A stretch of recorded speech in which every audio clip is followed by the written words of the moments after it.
Next on the news, Christian missionaries held hostage by gangs in Haiti are now free. What we know about their release.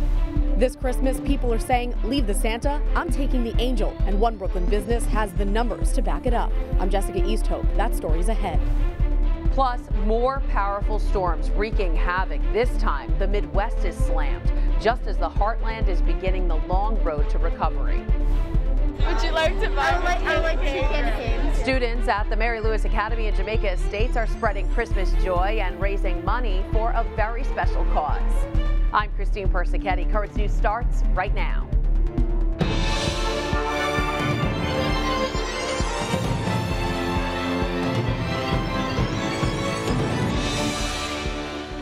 Supply chain disruptions have caused product shortages across the board, including Christmas trees and other secular holiday decorations. But religious decorations are in high demand this year. Jessica Easthope has more on that from Diker Heights.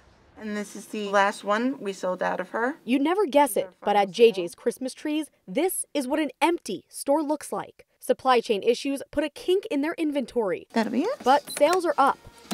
And the items flying off the shelves go much higher than reindeer. Some that don't light up that are... Maria LaRosa has been the manager at the Diker Heights store for 3 decades. She says this year, more than any other, she's selling more religious than secular decorations. They've never really asked for them before as much as they have now. Everyone's just looking up, I guess, to God and going back to their roots. Sales on religious items are up 20%. The store started with 24 small nativity scenes, and they're all gone. And when they opened on Black Friday, they had around 20 large nativity scenes. That's down to just 4. It was outdoors. And they're not cheap. It's $3.99. But Maria says people are willing to pay the price of keeping Christ in Christmas. There's always Christ around at Christmas in our house. Christina Nant was shopping for a cross to put on her parents' grave. She says her home is already full of religious decorations, and she can see why others would want the same. Needing your faith more would be validated by having these religious articles around or on the top of your tree. Nick Bottolato was browsing for some validation of his own after turning toward his faith during the pandemic. Especially what happened in the last year and a half or so. I think a lot of people looking around for items that, bring us closer to the reason for the season. Buying these decorations might make customers feel closer to God. Maria says she feels that way just selling them. For the last few years, you don't go to church, but now I think I'm going to go back. I sell them like crazy this year. Maria says next year she's planning to stock up on more religious items, knowing what people want and need. In Diker Heights, Jessica Easthope, Currents News. With religious decorations a must-have this year, Pope Francis is encouraging Catholics to celebrate Christmas with a focus on Jesus Christ's closeness and not the commercial aspects of the holiday. The Holy Father tweeting, Christmas symbols, especially the creche and trimmed tree, bring us back to the certainty that fills the heart with peace, with joy for the incarnation, to God who becomes familiar. He dwells with us. He fills our days with the rhythm of hope. Giving hope to kids in need this holiday season is Catholic Charities Brooklyn and Queens. The organization setting up Santa's Toy Shop this morning at Brooklyn's St. Vincent Ferrer Church.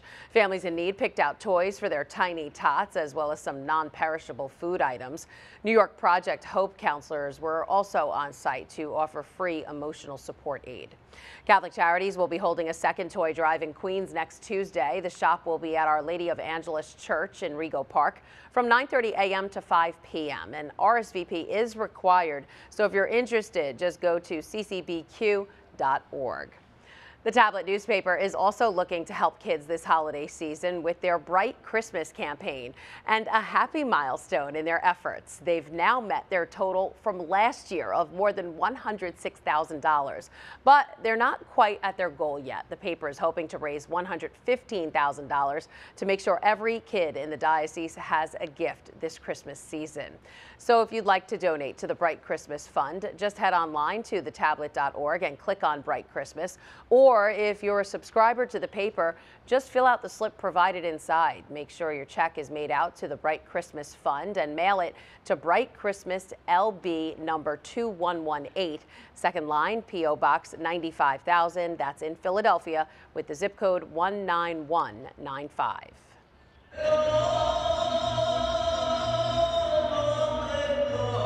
It was such a huge celebration in honor of Our Lady of Guadalupe. People are still talking about it. And one of those people is the new Bishop of Brooklyn, Robert Brennan. It was the first time the bishop got to experience this spectacular devotion to Our Lady.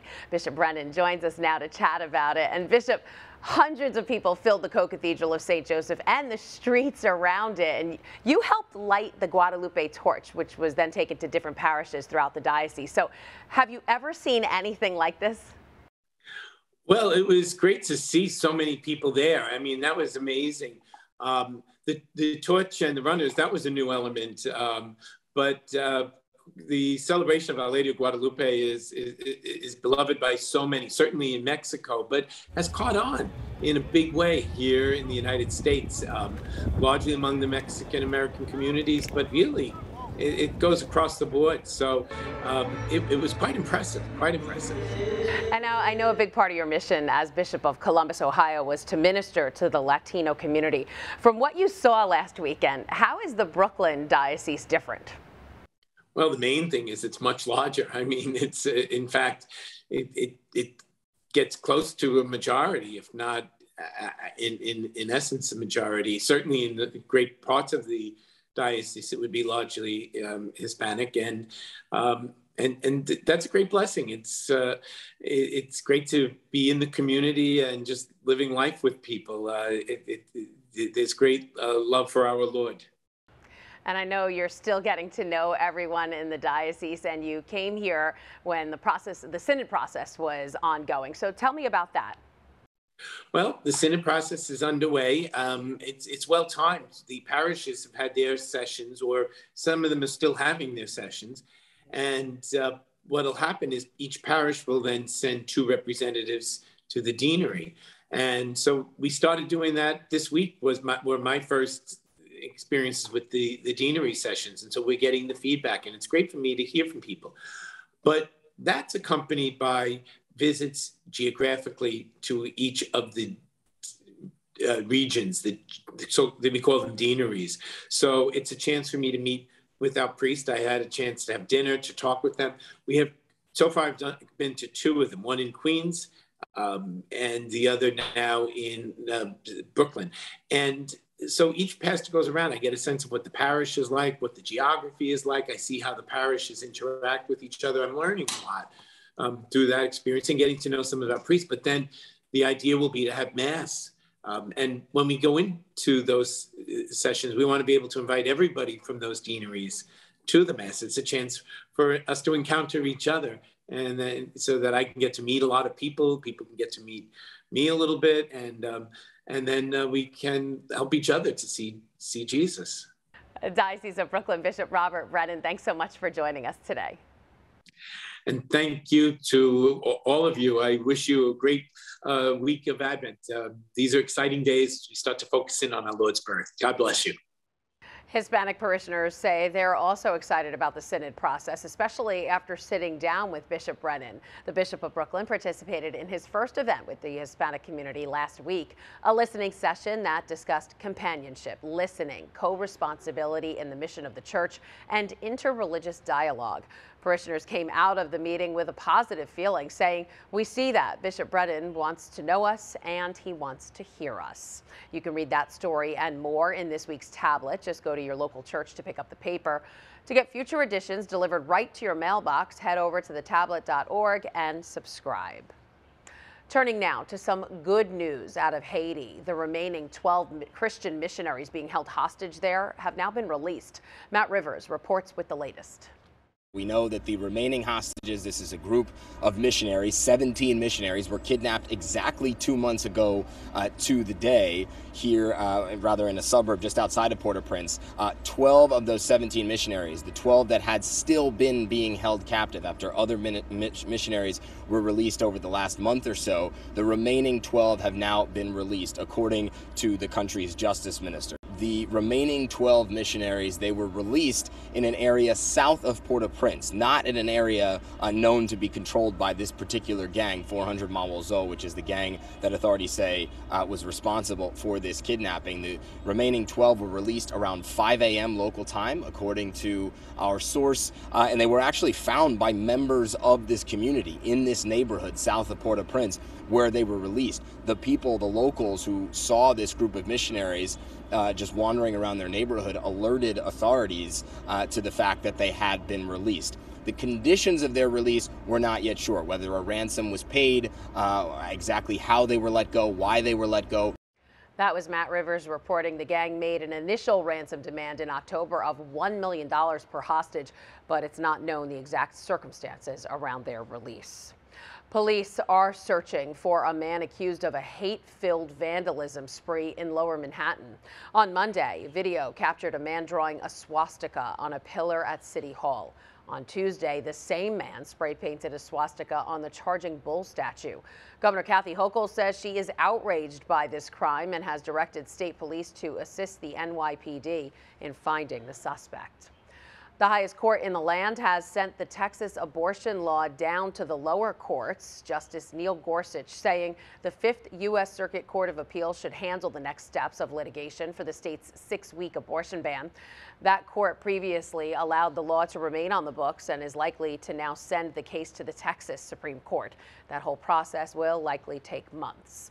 This, as a new report out now, is also showing positive signs for the pro-life movement. The report found that executions have hit a 3-decade low, with only 11 carried out in 2021. Annual executions have steadily declined since 1999. That's when they were at their peak, with 98 prisoners killed. Public support for the death penalty has also plummeted to 54% this year, according to a Gallup poll. New York City health officials say the number of COVID cases is alarming. The percentage of people testing positive has doubled in just 3 days this week. Officials partially blame the Omicron variant on the skyrocketing cases. To combat that, the city will build new testing sites, hand out 1 million masks, and distribute 500,000 at-home test kits. There's a lot more news headed your way just days after those deadly tornadoes in the heartland, more severe weather hitting the U.S. We'll find out from our reporter on the ground if it's affecting recovery efforts in Kentucky. Plus, a sweet idea to raise money for a good cause. I'll tell you why this fundraiser at a Queens high school is so special. And spreading the light of peace throughout the world, how scouts in the Diocese of Brooklyn are helping to do that.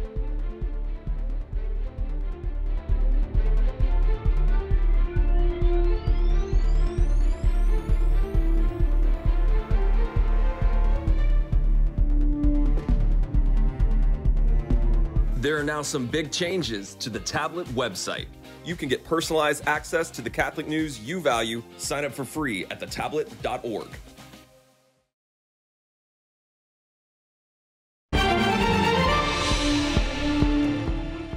A series of record-setting storms slams the Midwest from the Rockies to the Great Lakes Wednesday. As Emily Schmidt reports, it comes on the heels of the deadly tornado spree that left at least 90 people dead and devastated parts of Kentucky and other states. Intense storms toppling trucks and trees, buildings and barns. Damage from dangerous winter weather was reported all the way from Colorado to Michigan. Record high temperatures in some parts of the U.S. fueled storms that sent Iowans scrambling for safety. For the first time, Minnesotans experienced a tornado in December. More than 500,000 lost power in the central U.S., while nearly 80 million people were under some sort of weather alert on Wednesday.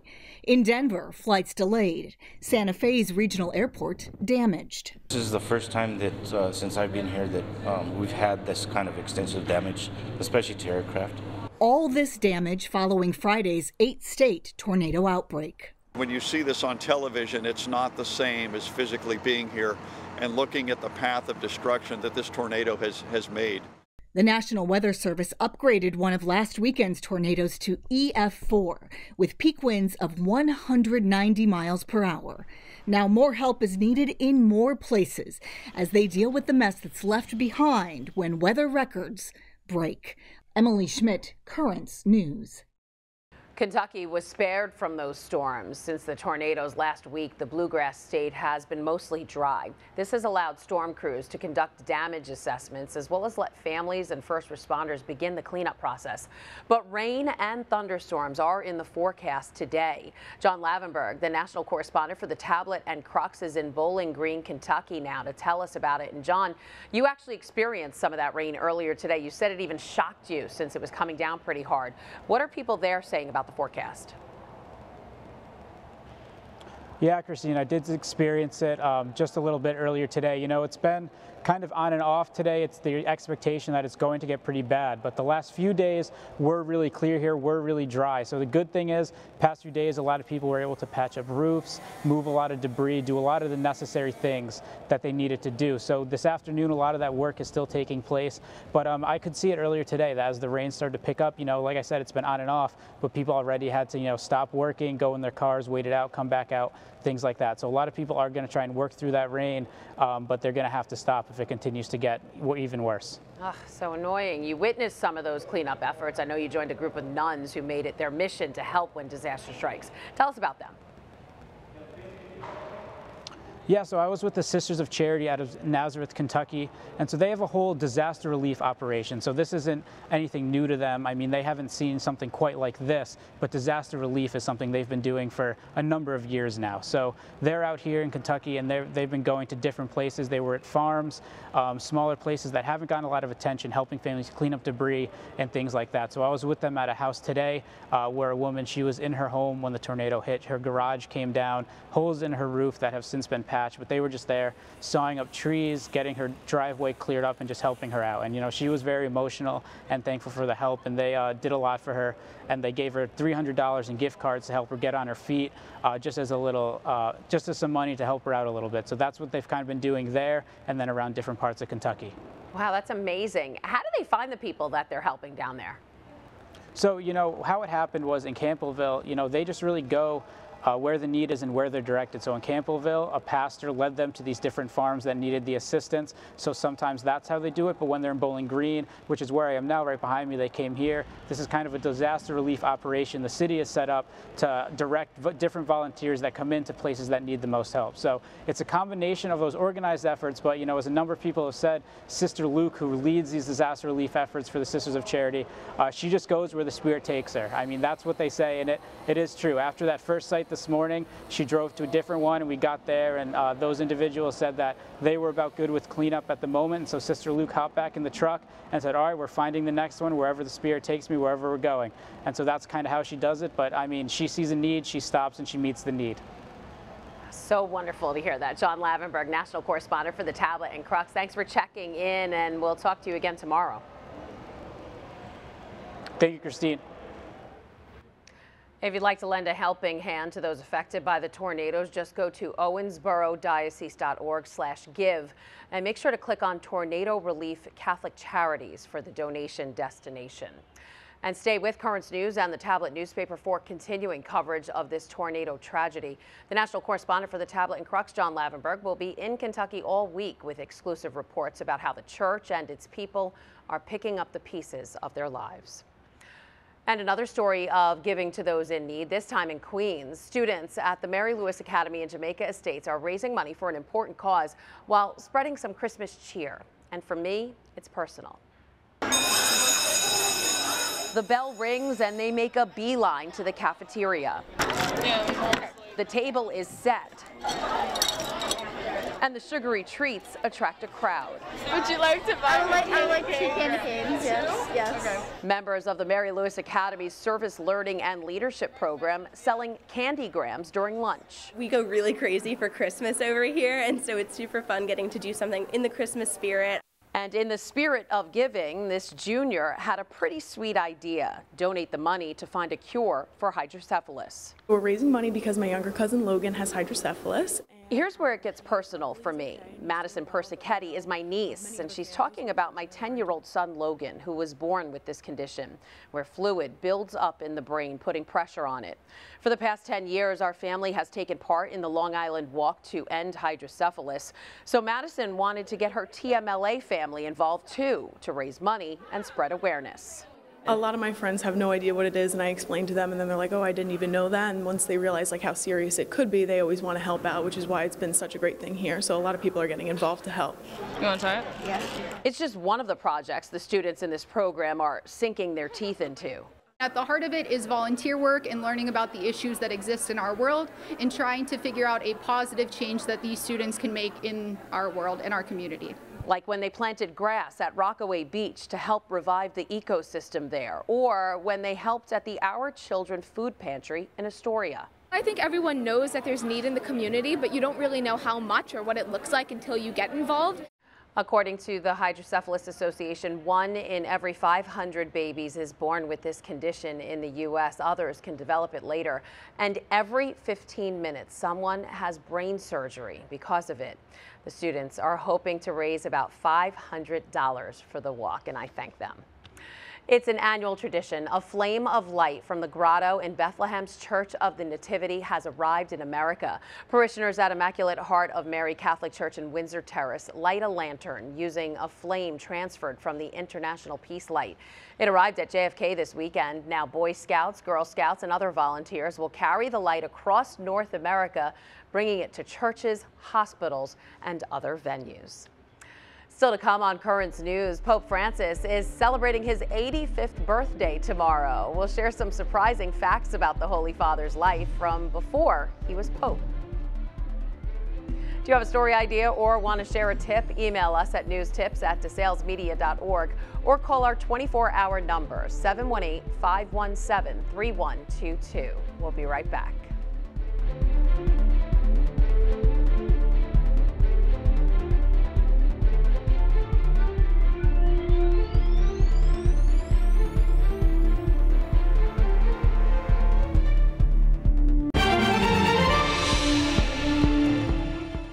Pope Francis will turn 85 years old on Friday. Throughout his life, he's been known for his humility, concern for the poor, and his commitment to interreligious dialogue. He's also credited with having a less formal approach to the papacy than his predecessors. Claudia Torres has some other interesting facts about the Holy Father's life that you may not know. Pope Francis is celebrating his 85th birthday on December 17th. 85 years that began in the Flores neighborhood in Buenos Aires, Argentina. Besides Argentina and the Vatican, the Pope has lived in Chile, Spain, Ireland, and Germany. He is fluent in Spanish, Italian, and German, and conversational in a number of other languages, including French and English. As Pope, he's often surprised the world with his unusual way of doing things. For example, he was the first Pope since the 1st century who chose a name not used by a predecessor. Dominum Georgium Marium, Sancte Romani Ecclesiae Cardinalem Bergoglio.